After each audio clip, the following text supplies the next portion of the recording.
Hello, everyone. My name is Jared Polite. I am artistic director and founder of Melanin Mosaic Performance Ensemble, and you are tuned into the Mosaic Lounge presents Mental Health Series, Part 3. If you haven't, check out the first two pieces. We had some great conversations that should be watched over and over and over again whenever you feel the need to.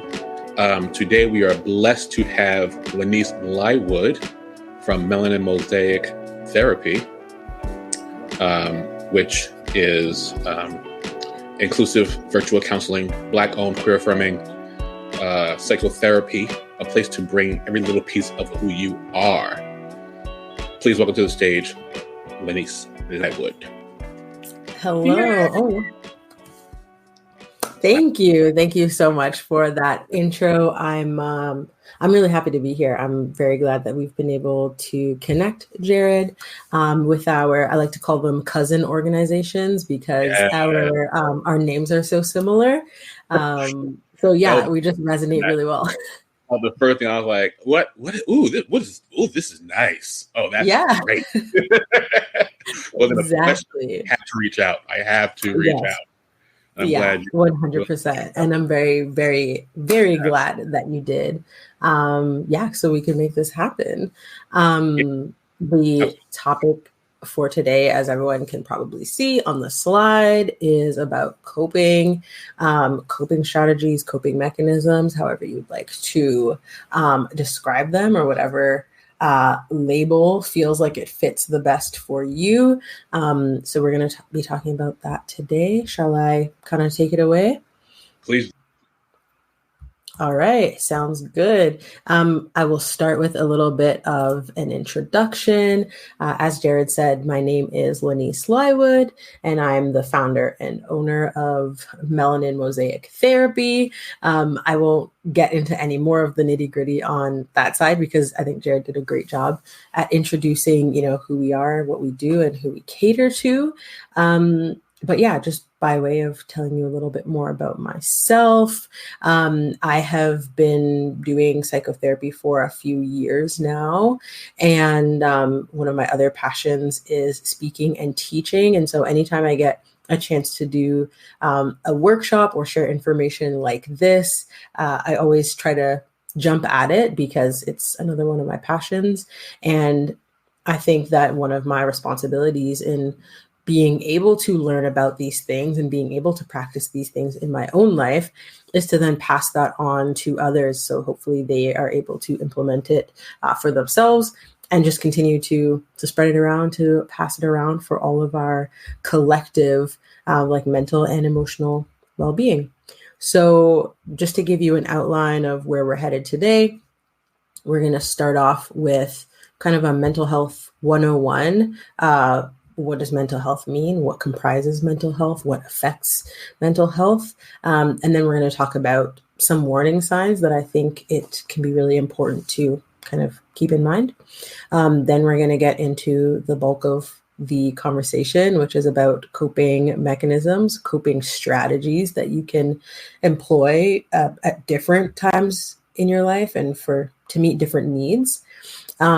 And then third, because I am a therapist, I like to drop some information for if you choose therapy, if that is one of the coping strategies or the tools that you choose to use in your toolkit, then sometimes it can be nice to kind of get some insider information about what therapy actually entails and what some of your options are in terms of that. So without further ado, we'll hop into part 1, Mental Health 101.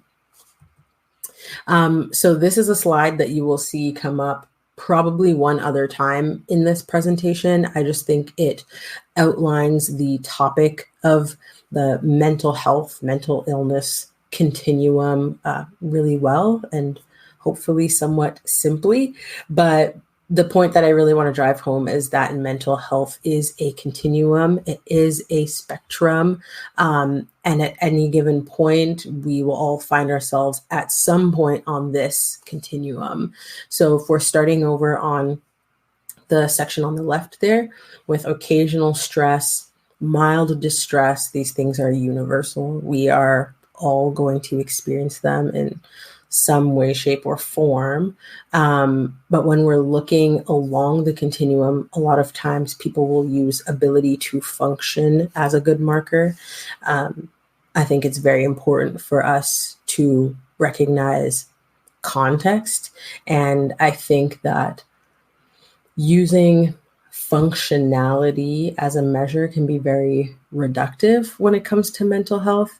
It can be very individualistic and take out a lot of the context in terms of what's happening in that person's system, like their community around them or the systems that they have to move through. It might not be taking into account the things that are happening globally in the world that they are watching, happen through their screens day to day and week to week. It doesn't take into account what's happening, politically, environmentally, etc. So what I want to hone in on is that this idea of function is not simply about productivity. It's not about, what you can churn out and what you can make money off of, for example. But I like to think of it in terms of, the things that you want to do and the things that you feel responsible for, or the things that are usually within your capacity. If you begin to see changes in that, then that's sometimes a more accessible way to think about this idea of function. So when we're in a state of mental well-being, we're able to function reasonably well in our life routines, our responsibilities with family and work, social relationships, intimate relationships. We can have a sense of enjoyment and a sense of who we are. But as we move further along the spectrum, as we go more towards the right on this diagram, those emotional problems can begin to cause mild to moderate distress, mild or temporary impairment of your regular tasks. And then we can begin to consider these as mental health problems. Then towards the end of the spectrum, that's when more severe mental illnesses can lead to intense distress or even chronic or disabling impairment. So I hope that's kind of clear in terms of how this continuum is kind of structured and how this spectrum kind of plays itself out. But when we look at mental health, it is affected not only by individual factors, but also by environmental factors.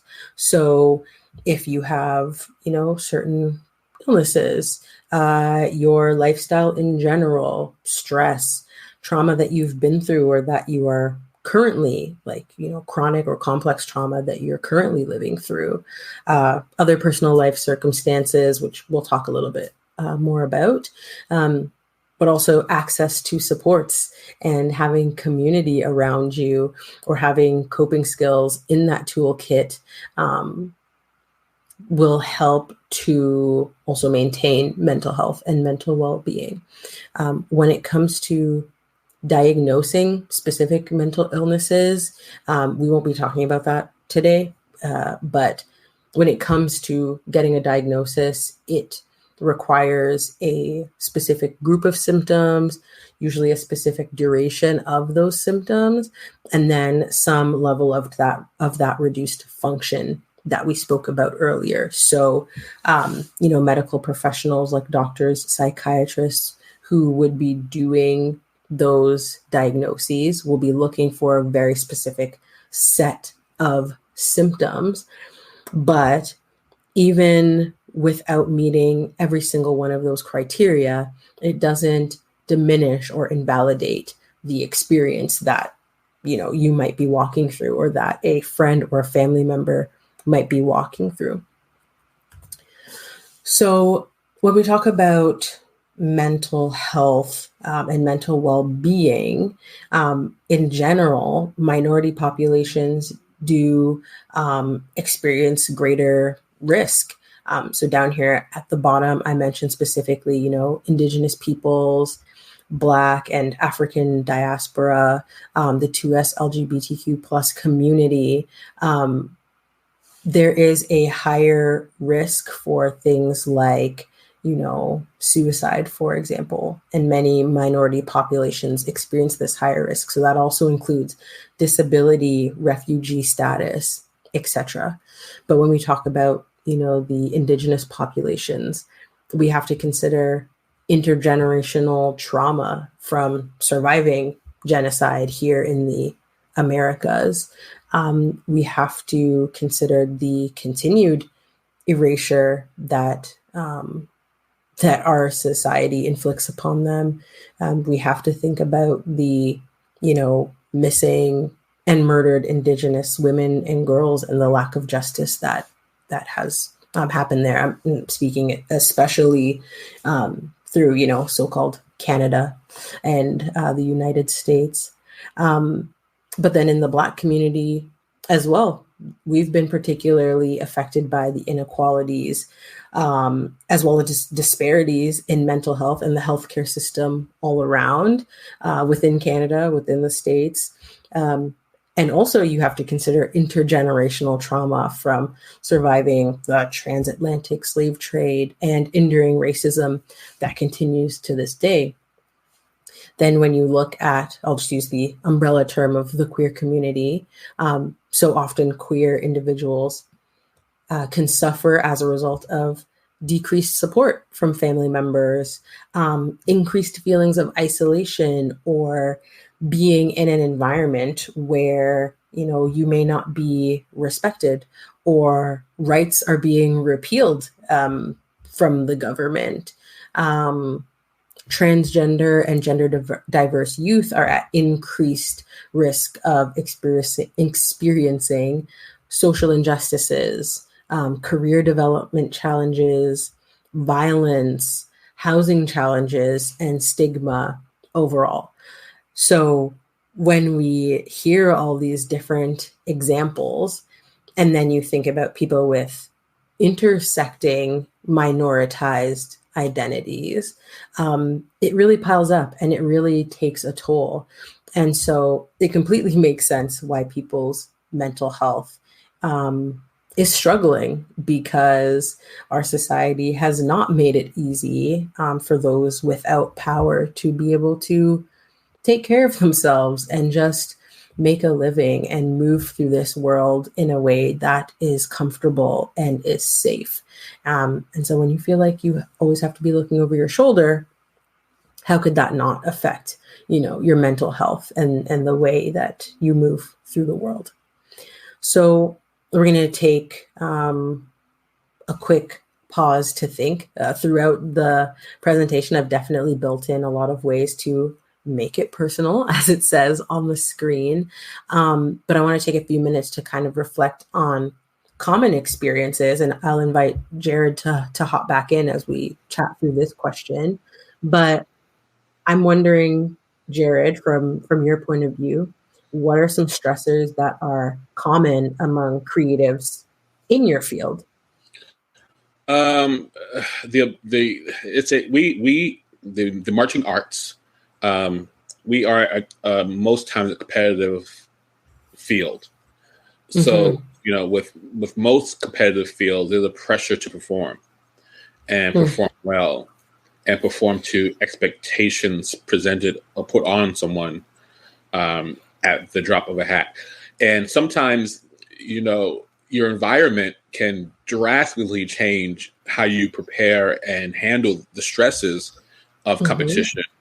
If you're used to, let's say, a small gym with 40 people in it at any competition because you have local shows, to now you're in a big arena with thousands of people. A huge brain melt moment if you're not prepared for it. And a lot of times in our activity, the younger members are not prepared for that shift, because they practice in a small, tiny gym where no one's watching. And now you're and perform in front of all these people live. Don't mess up. Have a good show. Bye. Yeah. Yeah, And then you're absolutely. scored and judged on how well you do or do not perform. And then sometimes, me as a performer myself, as an older performer, even when I've had stresses going into a competition and it didn't turn out the way I wanted it to. And I recall a few times just breaking down and crying, like not even out of uniform, just go behind a wall and just crying because I put so much pressure on myself to perform well and not let the team down. And you realize that, you know what, it's going to happen. You're human.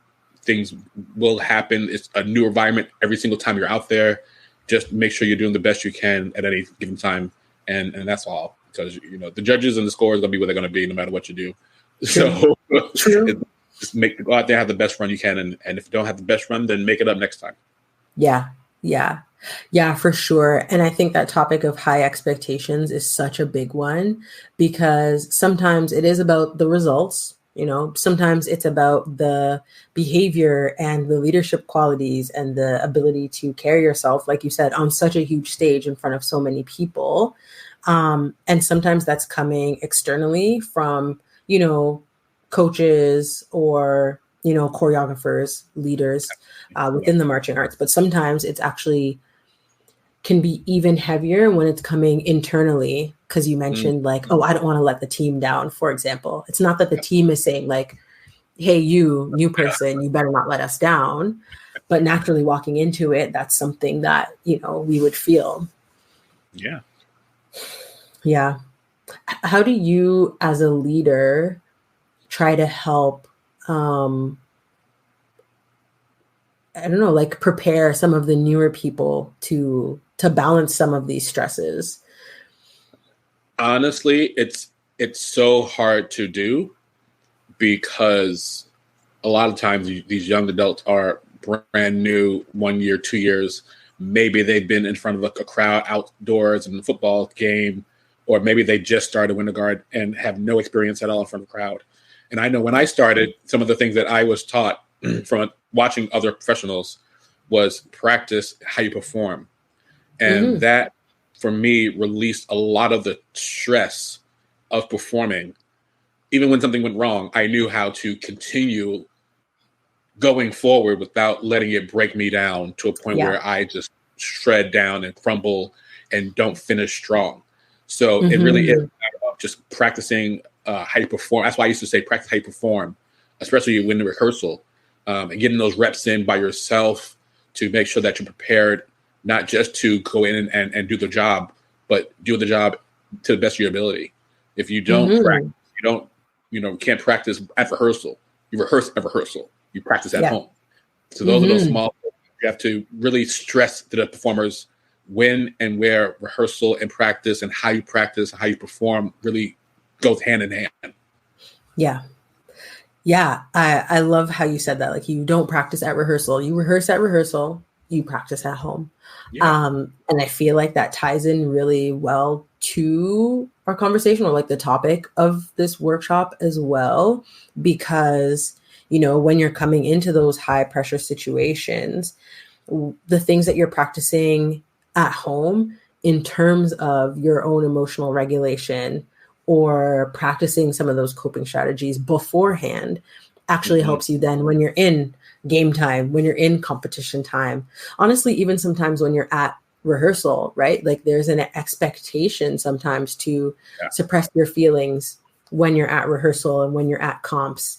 Your life could be on fire outside in the background. And then when you get here, you're expected to just be like on and smiling and 5, 6, 7, 8. Exactly But, those. right. But making sure that it's actually not that you're just suppressing everything and you're never giving yourself space to process it. Making sure that you're not just repressing and suppressing, that you're actually giving yourself space to process the dumpster fire that's happening over here at some point, because then otherwise it does seep out and it comes out usually at the most inopportune times or in the ways that you would like it to the least, if that makes sense. Yeah, absolutely. Yeah. Okay. Is there anything else that you want to add to this? Because I feel like it's a pretty good segue into the next part, but I want to make sure that you've, No, if there's I anything else think that come up. yeah, I think we're good. Anybody want to say something else? Leave a comment, please. Mhm. We're Jen around. will be watching the comments. So if there's something that comes up, even if it's later, we can always kind of circle back to it. Exactly. Awesome. So with that, I think it's a good segue to warning signs because, like I said, if we're not giving our emotions the place and the space that they need to be, dealt with and processed and expressed, then they're going to leak out, they're going to seep out in ways that we usually don't want them to. So here are some warning signs that your mental health may be declining. So one, you might find it difficult to concentrate on anything and feel a lack of motivation to do so. You might find yourself, isolating from family and friends, avoiding any contact with them. You may find it extremely difficult to get out of bed and do some of those everyday tasks that you do value, or a loss of interest in doing things that you really used to enjoy. So let's take even, for example, your art, whatever form of art you personally do, that just might not be doing it for you. You're not really feeling that spark. You're not really feeling that inspiration when normally you're just out here and you're creating and it feels like you are on a different plane when you're in the zone for your art. But then this loss of interest might feel very confusing for you. So that could be a sign. Others, you might, find it hard to take care of your personal hygiene. So that could be things like showering, brushing your teeth, changing your clothes or your underwear. Let's just be real and call it what it is. It's the things we don't really talk about or the things that we try to hide, but that could be a sign for you. You might see changes in your appetite. So some people might find it very hard to eat, some of their favorite foods or things that they love, while others might find themselves overeating or feeling, compelled to go much further with certain meals or snacks that, that they enjoy. And then feel certain uncomfortable feelings after that happens. And you might also feel disconnected from reality or disconnected from those around you. So those are some warning signs that you might see in yourself, or you might see in someone like a roommate, for example. And it can be a good place to start a conversation about supports that might be needed, or just really small changes that might need to happen that can help. So again, it's time to make it a little bit more personal. But in this case, I think maybe just taking a few minutes to reflect on your own patterns. I'm actually going to leave some time for if anybody is pardon me, watching this back later. This is a great spot to kind of pause the video. Well, after I show you the questions, it's a great spot to pause the video, maybe grab a paper and a pen or a journal if you use one, a notebook that might be lying around, and really try to write down some of these answers and see what's coming up for you. So question number one is, I tend to get most stressed about blank. You can just write down, jot point form notes. Certain areas to consider could be regarding work, could be regarding family or other personal relationships, could be regarding, some social anxieties or certain responsibilities that you feel like are on your shoulders that make you the most stressed. So maybe take a few minutes to jot that down. But then the second question is really reflecting on your own patterns and your own warning signs. So it reads, when I'm struggling, I tend to do or be or have less blank and more blank. So for example, when I'm struggling, I tend to have less patience and more attitude, for example, if you find it comes out relationally like that. But there are umpteen examples of how you could fill this in. So maybe pause here and take a few minutes. But in the meantime, Jared, is there anything kind of coming up in the chat that you think we should mention or discuss? Not yet, but I love these questions because it really does make you stop and think about not just your mental health at this moment, but in the future, in the past, in the present, how you handle these things and how you cope with stress in your day-to-day life. It's not just and it's never going to be a one answer for everything, because different stresses in life create different reactions. What late for work is one stress. Yeah. Seeing a dead dog on the street when you're late for work is another stress. Yeah. Same stresses, but they react different ways, and it really does create an environment of chaos if you don't learn how to maintain your mental health and how to go about your day, and cope with the stresses that come from just being in this planet at any time. Drivers at any time can be stressed out. They're fine until someone cuts them off, or someone runs a red light, or something happens where they are all of a sudden, and they were fine before that. Yeah. But now road rage situation. Yeah. Yep. Absolutely. You're like having a great time running this errand or doing whatever, and then you come out and there's a parking ticket on your car, or you see your bus driving away without you, and that's that day ruined. Yeah. And one thing I like about this question, the second one in particular, is that it gives people a chance to reflect on their patterns or kind of their default reactions outside of when you're actually upset. So when you're watching this presentation, you're probably not fuming and angry about whatever happened, yesterday, for example, but you can look back and say like, okay, yeah, when that person annoyed me, I responded in this way.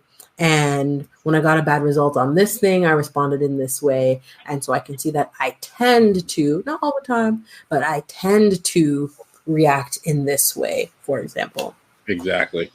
Yeah. Yeah. Okay. So maybe we'll pop ahead to start chatting more about the coping mechanisms themselves. And I want to start off with this myth of good, healthy, and right. I might take a very different approach and view of coping strategies than you might expect a therapist or a health professional to take.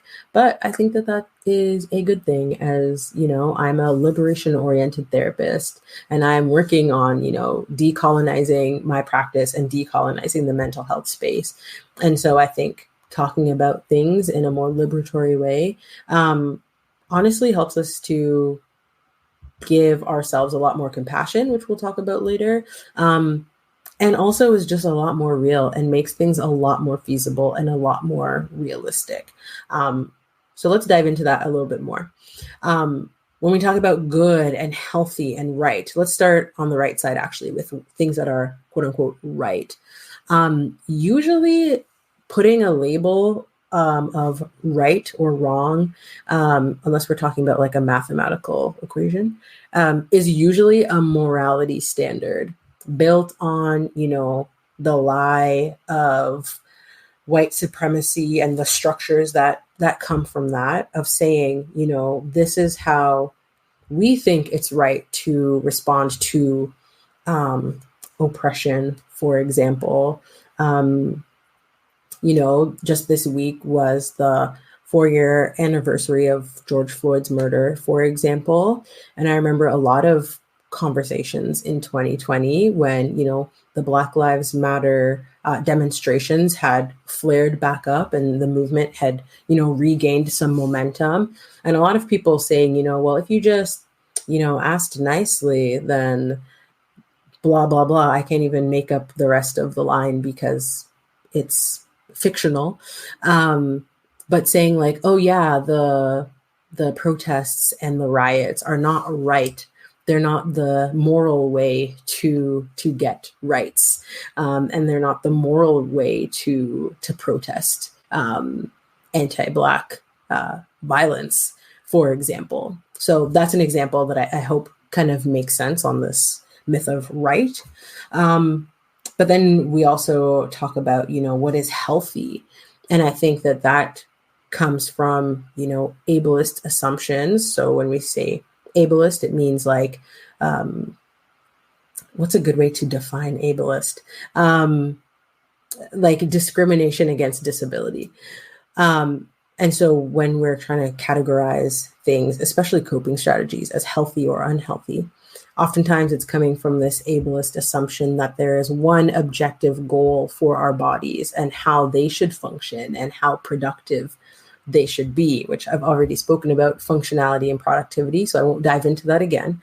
But I think there are some really great creators now online that are talking a lot more about decolonizing fitness and, accessible nutrition and how we can kind of peel back those layers and unlearn the things that we have been taught about what makes someone healthy or not healthy, or what makes a coping strategy healthy or not healthy, for example.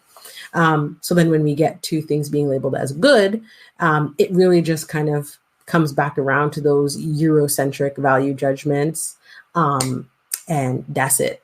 I can go into more detail if people want to, put something in the comments. If you want me to go in any deeper or to clarify anything, that is no problem. But for the interest of time, we're going to keep it pushing. So as I mentioned, the slide would be coming back. But what I wanted to say with this actually relates to something that Jared mentioned during our last little chatting time. And that's the fact that what you need will vary based on where you are on the spectrum in any given season. So when you're all the way on the left side of the continuum, you're in a state of well-being, you might be just looking for things to help maintain your mental health. You might be using, coping strategies such as, regular movement that you really enjoy, certain hobbies that you love, social connection, that sort of thing. You might be the kind of person who visits certain practitioners on a regular basis.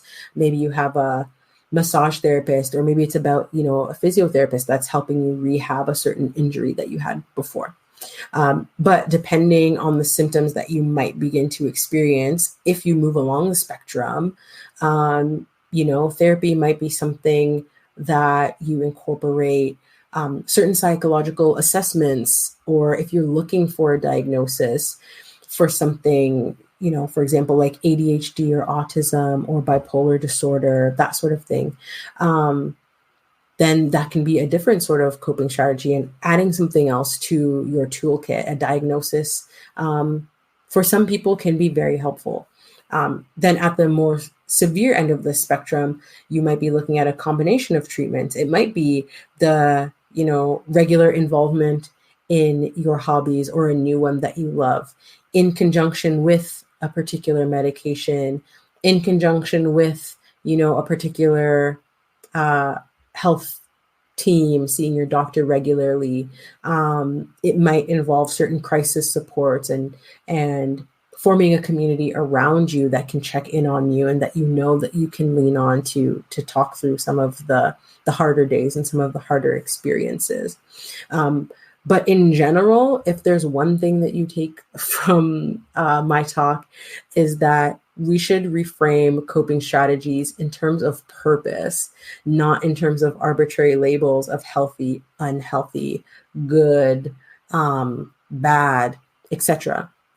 But really thinking, what purpose is this coping strategy serving for me?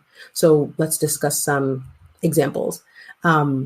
Things like scrolling on social media, weed, burying yourself in work. Those can all be coping strategies, and they can all be used for distraction. Some people might say it is right to bury yourself in work and everything else will take care of itself. But then that person's family might be thinking that's the wrong thing to do because now they're not getting to see them as much, for example. So there is yeah, it's very hard to say, okay, concretely, this is a good coping strategy and this is a bad one. So redefining it in terms of purpose. What purpose is this coping strategy serving for you? So for example, if it is distraction, let's go even deeper. What purpose is the distraction serving? What are you hoping to be distracted from? And then that can give you the direction to then say, okay, that thing I'm trying to distract from, that's actually the root of what's going on here. How can I process through that? How can I deal with that thing that's actually the cause of these other things downstream? So we can look at things, other examples of coping strategies. Cognitive distortions, I have it in quotes here because that's just the name that they kind of have in the psychology world. And so if you were going to Google it or look it up, that's the phrase that would bring you to these things if you do want to do some more research on your own. But things like catastrophizing, which is looking at the worst possible outcome. Overgeneralization, so these broad interpretations from a single or a few event. So that could be, I felt so blank, insert an emotion here. I felt so blank when this happened. Therefore, I'm always so whatever. I'm always so emotional, or I'm always so, fill in the blank. Personalization. So that's the belief that one is responsible for events that are outside of their own control. So for example, my mom is always upset. She would be fine if I did more to help her. Maybe that's true, especially if she has said, hey, can you help me out more with this thing? But sometimes we make things about us when they are not really about us. In this example, that person's mom could be upset at a lot of different things. And sometimes we end up kind of hurting our own feelings when we put ourselves as the cause of certain situations when we are not. Another example of one of these cognitive distortions is extremely rigid boundaries. So I can't ask for help. I can't be vulnerable. I can't be open, etc. So there are other ones here that are listed under movement and mindfulness, also under self-harm, which by definition is just when someone deliberately inflicts physical or emotional harm on themselves. But again, all of these things, they're not coming from, I'm not listing them to come from a place of shame. Again, it's looking at what purpose, for example, is, what purpose is dance serving for me? Am I using it as a distraction from something else? Or is it an extremely fulfilling area of my life where I feel free? What purpose is cutting serving for me? Am I just trying to feel something? Is it a cry for help? Is it distracting me from this other, let's say, emotional pain, or maybe even worse, physical pain that I am feeling from something else? So these are some examples. And another example I want to share is the example of substance use. Again, no shame. People use substances for very different reasons: relaxation, partying, waking up, coping, numbing, blacking out. So again, what is that purpose for you? There's a list here of major categories of substances, but I just want to highlight some parts of substance use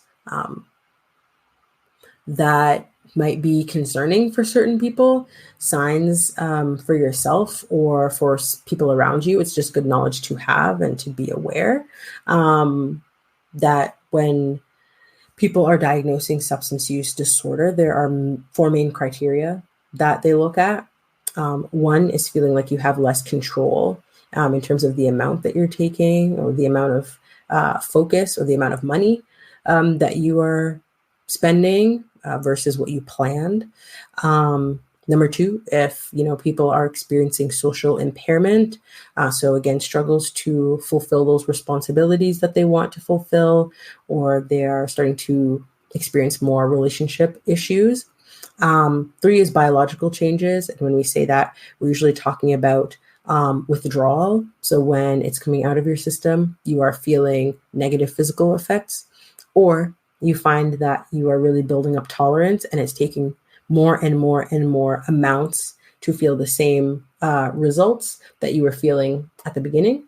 And the fourth one is risky use. So whether that's using in harmful places, or it's starting to have negative physical and mental impacts on you. So again, good knowledge to have and to be aware of for yourself and for those around you. But overall, please try to have compassion for yourself. You know, the strategies that you use now or the strategies that you used in the past were likely formed out of necessity. They probably developed to protect some past version of yourself and what you needed in that time, or what you had available to you in that time, and what you reached for was the best that you could do with what you knew, with what you had. And so coming from a place of compassion, I find often helps us to continue to build and continue to grow and to make changes if we wish to make changes from a place that feels more aligned to your values.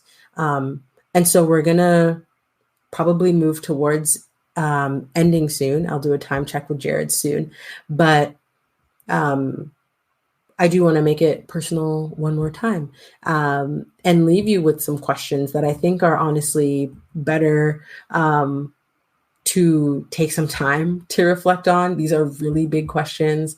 The answers might not come to you right away.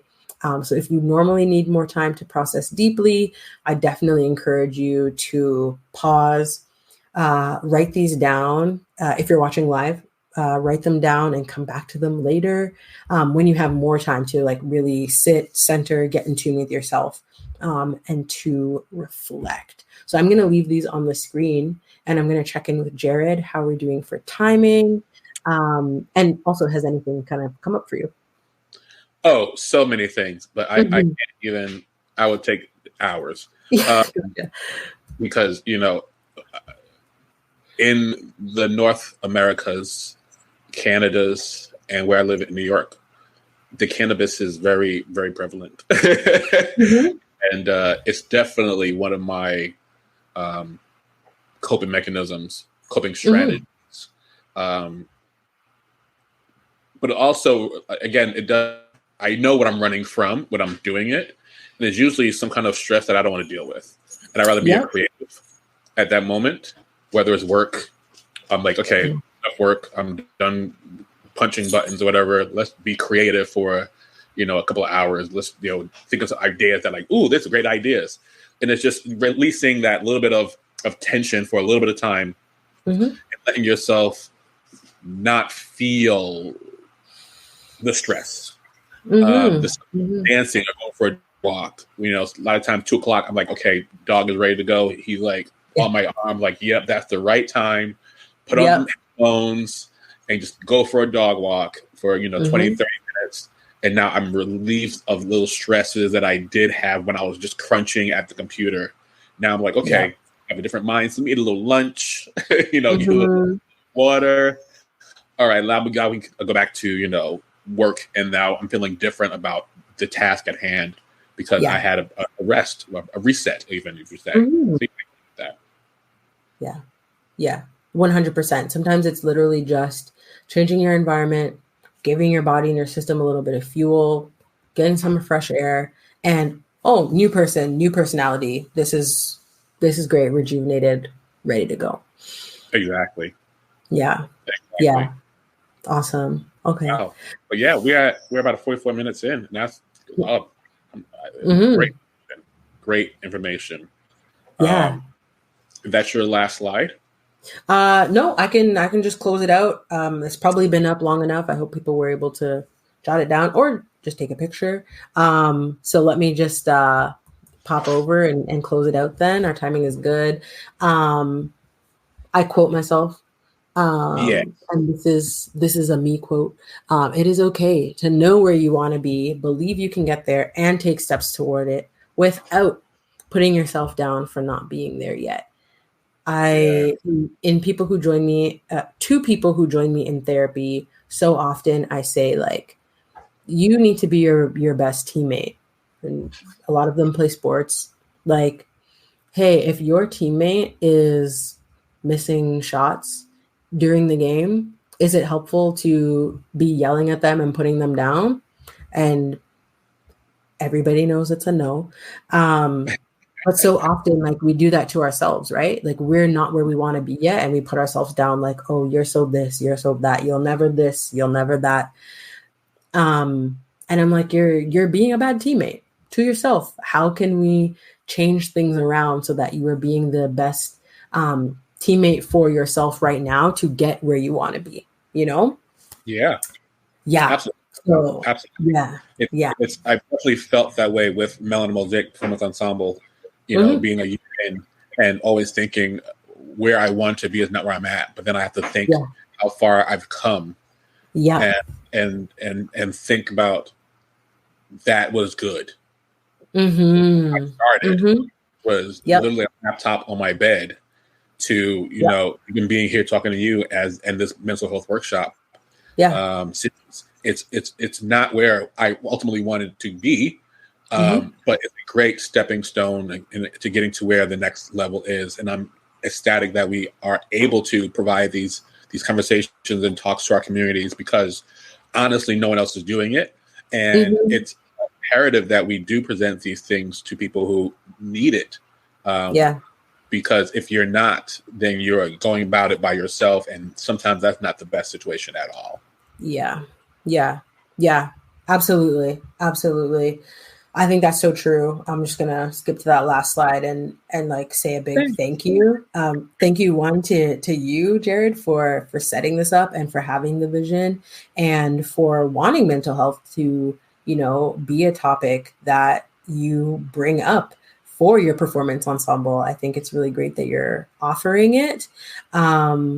And thank you to everybody who is watching and who is participating or even will watch this in the future. If you would like to get in touch, if you have questions, these are 3 ways to get in touch with me. The first one is my email. Second is the website, www.melaninmosaic.ca. And on Instagram, I've got a newer account, and that's at Melanin Mosaic Therapy. So please feel free to reach out, to get in touch. Reach out, please. Yeah. So that's everything for me. It's honestly been a pleasure, and it's probably not the last thing that we will do together, our cousin organizations. I am so happy to have found you in the first place, that it was easy to be like, I have to reach out, because everything was perfect. And I said, this is the people that we need to hear from. And I thank you, Lanise, for being here and giving of your time, and giving of your information to the Melanin Mosaic Performance Ensemble family. And I can't wait for us to do more of these great initiatives together as the Melanin Mosaic team. Go team, because mental health work with a team is teamwork. Yes. Teamwork. Exactly. 100%. All right. Thank you so much. Everybody, thank you. Have a great evening.